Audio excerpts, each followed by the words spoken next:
पिण्यासाठी पाणी, पिण्यासाठी पाणी। पाण्यासाठी चिमुकल्या विद्यार्थ्यांची 3 किलोमीटर पायपीट, कापडणे ग्रामपंचायतीवर धडक।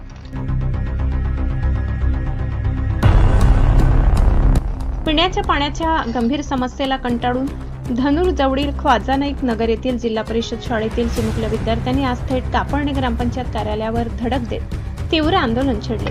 कित्येक वर्षापासून प्रशासनाकडे वारंवार पाठपुरावा करूनही पिण्याच्या पाण्याचा प्रश्न सुटत नसल्याने संतप्त झालेले विद्यार्थी आणि पालक तब्बल 3 किलोमीटर पायी चालत ग्रामपंचायतीच्या दारात पोहोचले।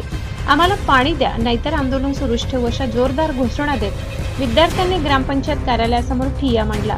आंदोलनाला 1.5 तास उलटूनही एकही प्रशासकीय अधिकारी घटनास्थळी न पोहोचल्याने पालकांमध्ये तीव्र रोष पाहायला मिळाला। नाव कृष्णा ठाकरे, मी कापडण्या गावामध्ये खाजानाईक नगरमध्ये राहतो। आमच्या खाजानाईक नगरमध्ये मराठी शाळा आहे। ही शाळेमध्ये अनेक दिवसापासून पिण्यासाठी पाणी नाही आणि हात धुण्यासाठी बी पाणी नाही आणि स्वच्छतागृहासाठी अनेक दिवसापासून पाणीच नाही आहे। म्हणून सर्व विद्यार्थ्यांचे हाल होत आहेत। त्यांना आता कळलं की पाणी विना आपलं काहीच नाही, म्हणून त्यांनी आज त्यांच्या विचाराने धनूर गावातून मोर्चा काढला आणि कापडणे ग्रामपंचायतमध्ये आम्ही निवेदन द्यायला आलो आहेत। कापडणे ग्रामपंचायतीला आमचा हा इशारा आहे। आमचे सर्व विद्यार्थी जमले आहेत म्हणून हा छोट्या विद्यार्थ्यांचे आंदोलन आहे।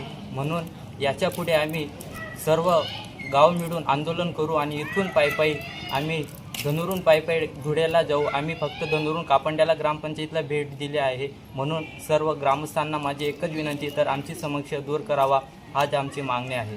पिण्यासाठी पाणी, पिण्यासाठी पाणी। पाणी हे जीवन आहे, तुम्ही तर आमचे जीवनच घेऊन घेतले आहे। आमच्या शाळेत पाण्याची सोय करून द्या, आमच्या शाळेत पाण्याची सोय करून द्या।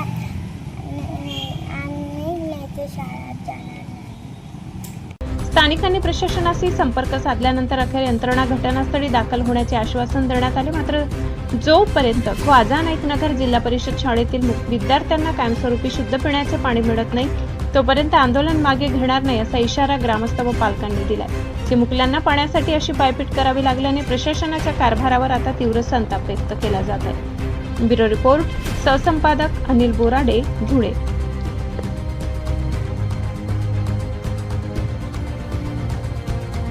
चौथीची विद्यार्थी आहे मी। इयत्ता पहिलीतून चौथीमध्ये आली, पण आम्हाला पिण्याला पाणी भेटलं नाही। आम्हाला जेवण करताना हात धुवायला पाणी भेटलं नाही,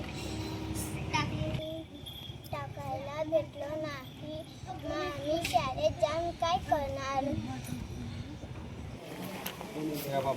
येथील शाळेतील मुलांच्या पिण्याच्या पाण्याचा प्रश्न उपस्थित झाला होता।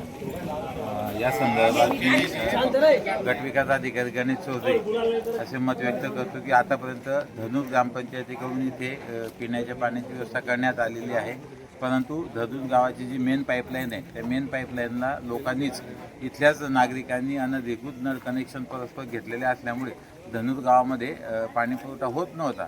म्हणून या गावातील या शाळेतील नळ कनेक्शन धनूर ग्रामपंचायतीकडून बंद करण्यात आले होते। पण आज परिस्थिती अशी आहे की इथे स्वतंत्र बोरची आवश्यकता आहे, म्हणून आज आम्ही भूजल सर्वेक्षणचं प्रमाणपत्र घेऊन तात्काळ एक 8 किंवा 15 दिवसामध्ये इथे बालकांसाठी पाण्याची व्यवस्था करू। तोपर्यंत धनूरचे सरपंच महोदय इथे आहेत, त्यांनी कबूल केलेलं आहे, मान्य केलं की तोपर्यंत पिण्याच्या पाण्याची व्यवस्था बालकांसाठी ते करून देत आहे। म्हणजे आता मुलांचा काही प्रश्न बाकी राहिलेला नाही।